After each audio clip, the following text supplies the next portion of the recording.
अब हम आते हैं कोड IS 456-2000, ठीक है। तो इस टेस्ट के फर्स्ट स्टेप में हमने देखा कि हमको सबसे पहले साइड पर क्यूब्स बनाने हैं। तो अब हमारे दिमाग में एक सवाल उठता है कि भाई मुझे कितने क्यूब्स बनाने हैं। क्या मैं हर बार 5 क्यूब बनाऊं, क्या मैं 10 क्यूब बनाऊं, या ये जो क्यूब बनाने का कैलकुलेशन है वो क्या मैंने कितनी कंक्रीट यूज करनी है उसके ऊपर डिपेंड करता है। तो मुझे ये जानने की जरूरत है कि भाई मुझे कितने क्यूब्स बनाने हैं। इसके लिए IS 456 में एक गाइडलाइन दी हुई है और ये गाइडलाइन कुछ इस तरीके से दी हुई है। Quantity of concrete in work, ये आपको क्यूबिक मीटर में देना है, एंड नंबर ऑफ सैंपल्स। ये इससे पहले कि हम ये डिस्कस करें और इसके बारे में डिटेल में जाएं, मैं आपको दो चीजें बताना चाहता हूं, दो टर्म्स के बारे में I will want to discuss. One term is sample and one term is specimen, ठीक है। क्यूब टेस्ट में जब हम एक सैंपल की बात करते हैं, when we say we will take one sample, इसका मतलब है कि we will take 3 specimen. One sample means equal to 3 specimen, or we can say 3 cubes, ठीक है। यहाँ तक क्लियर है। तो से अगर हमारी क्यूबिक मीटर क्वांटिटी 1 to 5 है तो we need 1 सैंपल। अगर 6 to 15 है तो वी नीड 2 सैंपल्स। अगर 16 to 30 है तो वी नीड 3 सैंपल्स। अगर 31 to 50 है तो वी नीड 4 सैंपल्स। अगर 51 एंड अबव है तो we need 4 plus 1 extra sample for 50 meter cube and part thereof, ठीक है। मैं समझाता हूं। तो अगर हम यहां पे देखते हैं, लेट्स सी, अगर हम यहां पे देखते हैं तो हमें नंबर ऑफ, अगर हम 1 से 5 क्यूबिक मीटर क्वांटिटी यूज कर रहे हैं तो हमें एक सैंपल बनना है। इसका मतलब how many cubes I have to make? I have to make 1 into 3 3 cubes. यहाँ पे I have to make 6 cubes. यहाँ पे I have to make 9 cubes. यहाँ पे I have to make 12 cubes. यहाँ पे हमें 12 क्यूब बनाते हैं। यहाँ पे हमें कितने क्यूब बनाते हैं? सपोज कीजिए I am doing 100 cubic metre of concrete. Let's say concrete जो है वो है 100 मीटर की। तो इसका अगर हम कैलकुलेशन करते हैं तो sample number is 4 plus 1 extra for 50 metre. तो बिकॉज 50 के लिए, for 50 it is 4, for extra 50 extra, refer to this clause, it is 1, so we have to make 5 samples. 5 sample का मतलब क्या है? 5 into 3 it means 15 cubes, ठीक है। यहां तक क्लियर है। चलिए, तो अब हमने क्यूब बनाने हैं। कितने क्यूब बनाने हैं ये हमने सीख लिया। क्यूब बना लिए हमने, उनकी टेस्टिंग कर ली और हमें कुछ क्यूब स्ट्रेंथ टेस्ट के रिजल्ट्स भी आ गए। और अब हम उन क्यूब स्ट्रेंथ के टेस्ट के रिजल्ट्स को एक्सेप्टेंस क्राइटेरिया पे देखेंगे कि क्या जो हमने कंक्रीट यूज करी है वो हमारे किसी काम की है या नहीं। ओके, तो उसको डिस्कस करते हैं आगे।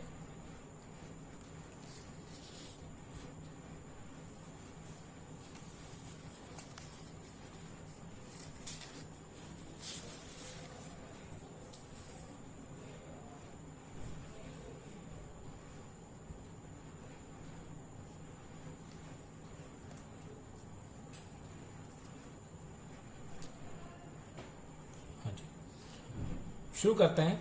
तो हम ये देखते हैं IS 456/2000 में हमें कुछ गाइडलाइंस दी गई हैं।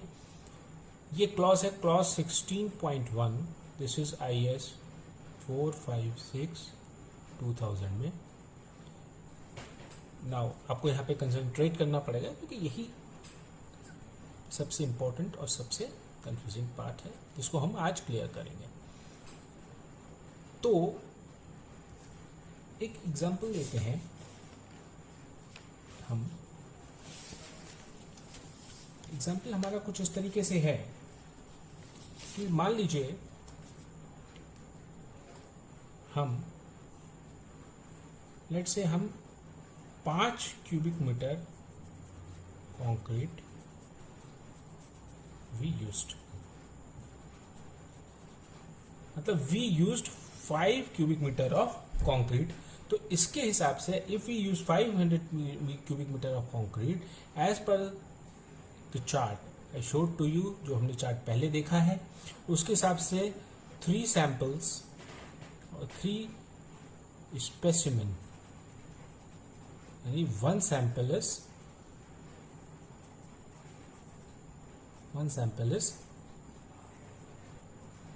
रिक्वायर्ड। ठीक है, तो ये क्या गाइडलाइन कहती है कि मान लीजिए हमने M50 grade concrete is used. ठीक है, अब हमारा ये एक सैंपल है, इसका स्पेसिमेन 1 हो गया, स्पेसिमेन 2 हो गया और स्पेसिमेन 3 हो गया। मान लीजिए हमने क्यूब स्ट्रेंथ हमारी पे एक पे आई फॉर 54, ऑब्वियसली न्यूटन पर mm स्क्वायर में होगी ये 54, दूसरी आती है 56 न्यूटन पर mm स्क्वायर एंड थर्ड आती है 58 न्यूटन पर mm स्क्वायर। ठीक है, तो ये हमारी 3 क्यूबिक स्ट्रेंथ आती है। और इसका अगर हम एवरेज लेते हैं, if you take the average, ये आता है करीब 56 न्यूटन पर mm स्क्वायर। ठीक है, तो क्या हम, बिकॉज हमने M50 की कंक्रीट यूज की थी और यहां पर हमको 56 मिल गया है, मतलब हमको 50 न्यूटन पर mm स्क्वायर डिजायर्ड था और हमें 56 मिल गया, तो क्या हम इस क्यूब को एक्सेप्ट कर सकते हैं एज इट इज? नहीं कर सकते हैं, क्योंकि हमें इसे कुछ क्राइटेरियाज पे इवेल्युएट करना होता है जब कि हम ये मान सकें कि जो हमारे क्यूब्स मिले हैं मुझे, ये जो क्यूब्स हमने कंस्ट्रक्ट किए, जो कंक्रीट हमने यूज किया, वो एक स्पेसिफाइड ग्रेड की रिक्वायरमेंट को पूरा कर रही है या नहीं। तो इसको समझने के लिए अगर मैं आपको थ्योरेटिकली बताऊंगा तो it will be very difficult for to understand, क्योंकि इसको थ्योरेटिकली समझना बहुत टफ है। तो मैं इसका एग्जांपल लेकर आपको समझाता हूं और उसी से आपके फंडामेंटल्स को क्लियर करने की कोशिश करता हूं। तो देखिए, ये मैंने एक एग्जांपल यहाँ पे बनाया हुआ है, इसको मैं आपको शो करने की कोशिश करता हूं। सबसे पहले हम ये देखते हैं कि इसका जो हमने क्या किया, हमने लेट से हमने M40 ग्रेड कंक्रीट यूज की, 40 ग्रेड कंक्रीट यूज की एंड से हमने यूज की 45 क्यूबिक मीटर ऑफ, मतलब M40 ग्रेड की 45 क्यूबिक मीटर कंक्रीट हमने यूज की। यहां तक क्लियर है? और हमने इसके हिसाब से हमको कितने सैंपल बनाने हैं, इसके हिसाब से हमको चार, अगर हम अपना प्रीवियस चार्ट देखेंगे जहां हमने नंबर ऑफ सैंपल को डिस्कस किया था, तो इसके हिसाब से we need 4 samples. 4 samples means, तो इसके हिसाब से देखें तो वी नीड 4 सैंपल्स, इसका मतलब 12 स्पेसिमेन। ठीक है, तो यहाँ पे हमने लिया सैंपल नंबर 1, इसके अंदर हमने 3 क्यूब टेस्ट किए। सैंपल नंबर 2, इसके अंदर 3 क्यूब टेस्ट किए।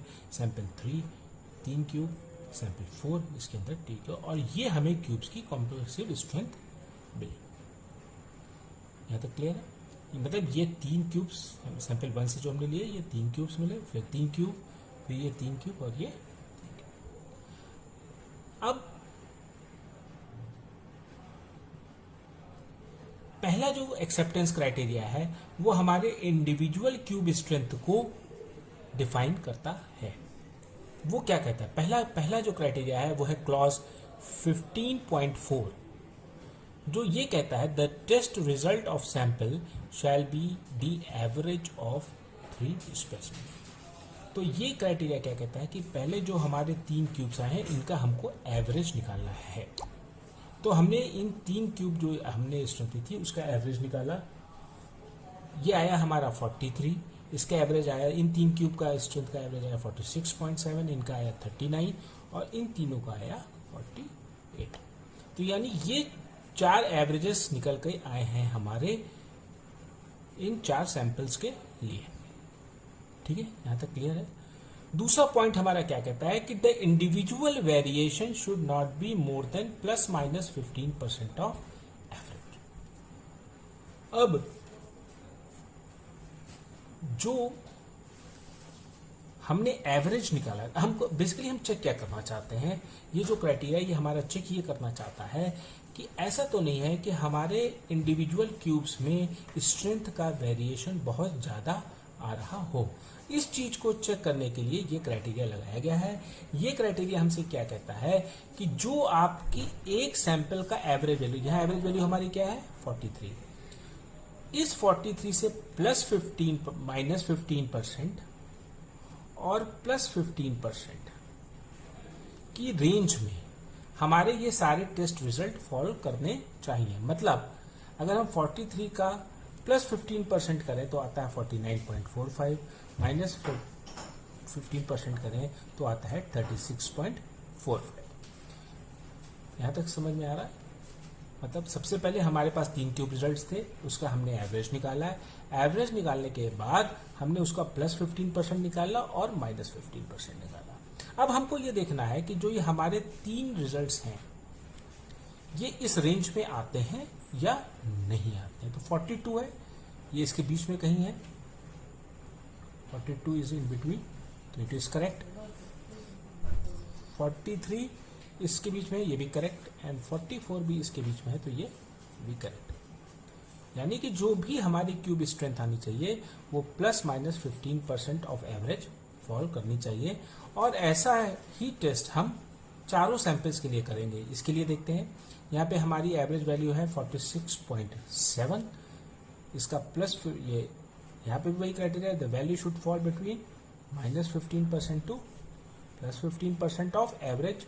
तो यहाँ देखते हैं +15% एवरेज का है 53.7, -15% का है 39.7। अब हम देखते हैं हमारा जो 46 है वो इन दो एक्सट्रीम वैल्यूज के बीच में फॉल करता है, 45 भी इन एक्सट्रीम वैल्यूज के बीच में फॉल करता है और 49 भी इन एक्सट्रीम वैल्यूज के बीच में फॉल करता है।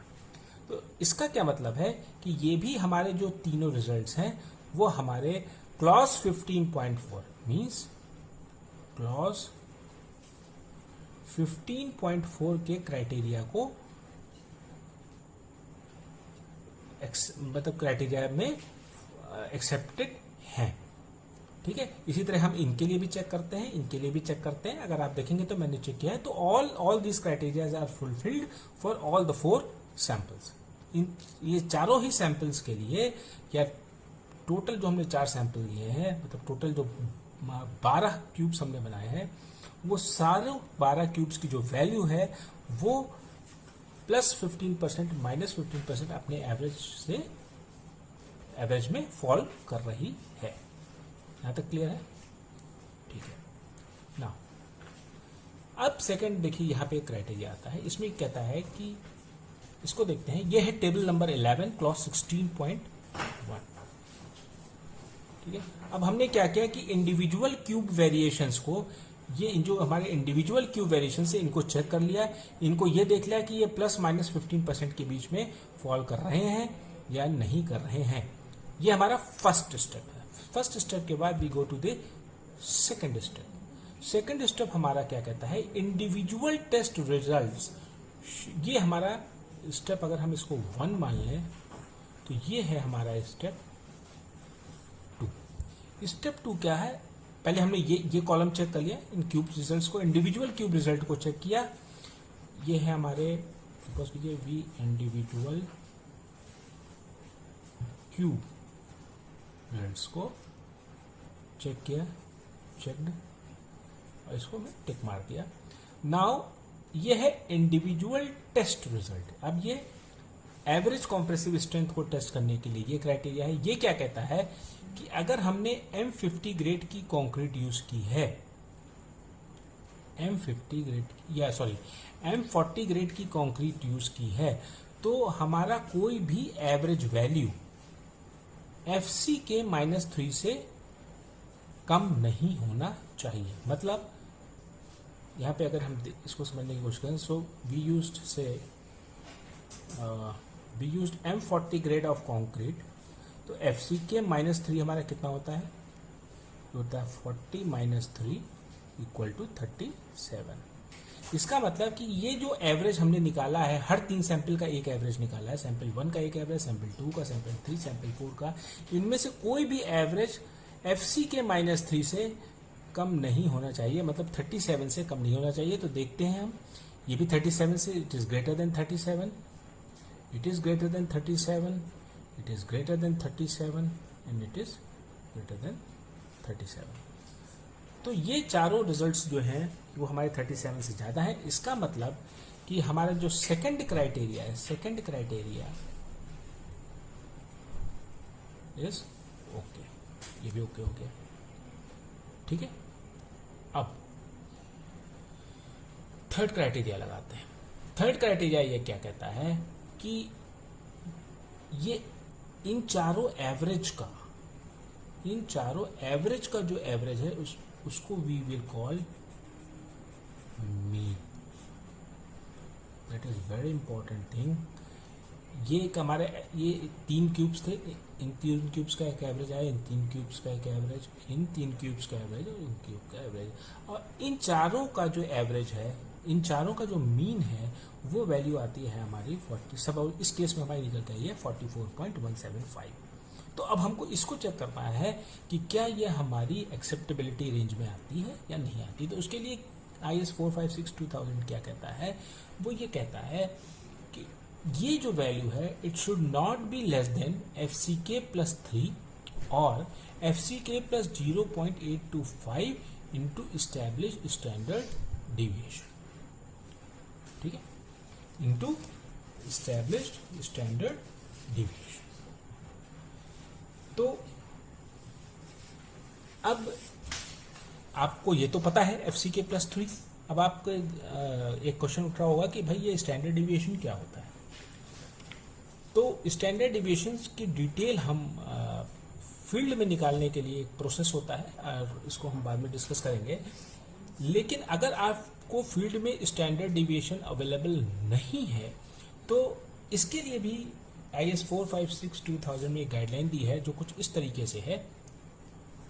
ये गाइडलाइन क्या कहती है कि अगर आपके पास if field standard deviation is not available,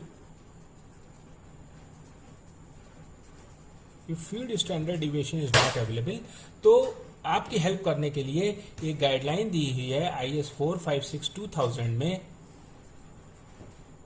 in the form of table 8। यहाँ पर ये आपको कुछ स्टैंडर्ड डिविएशंस की वैल्यूज दी गई हैं, और इन स्टैंडर्ड डिविएशन जैसे अगर आप M10 और M15 ग्रेड की कंक्रीट यूज कर रहे हैं तो you can assume standard deviation is 3.5, 2025 use कर रहे हैं तो you can assume standard deviation is 4। अगर आप M30 से M60 ग्रेड की कंक्रीट यूज कर रहे हैं तो आप स्टैंडर्ड डिविएशन 5 ले सकते हैं अगर आपके पास फील्ड डाटा अवेलेबल नहीं है। ठीक है, तो ये इसको आप नोट कर लें और ये अवेलेबल भी है हमारे IS 456 2000 कोड में। अब हम आते हैं अपने पुराने एग्जाम्पल पे। देखिए इस एग्जाम्पल में हमने M40 ग्रेड की कंक्रीट यूज की है, मतलब हमने ये यहाँ पे M40 ग्रेड की कंक्रीट यूज की है। तो इसका क्या मतलब है कि हमारा जो यहाँ पे स्टैंडर्ड डिविएशन होना चाहिए, जो हमारा हमको यहाँ पर स्टैंडर्ड डिविएशन लेना है वो लेनी है वैल्यू, हमें लेनी है 5। तो जो हमारा एक्सेप्टेंस क्राइटेरिया, जो हमारा ये एक्सेप्टेंस क्राइटेरिया है, ये कहता है कि mean should be greater than FCK मतलब 40 which is FCK plus 0.825 into 5। इसकी वैल्यू को अगर आप कैलकुलेट करें 40 5 2 एंड आप क्या आती है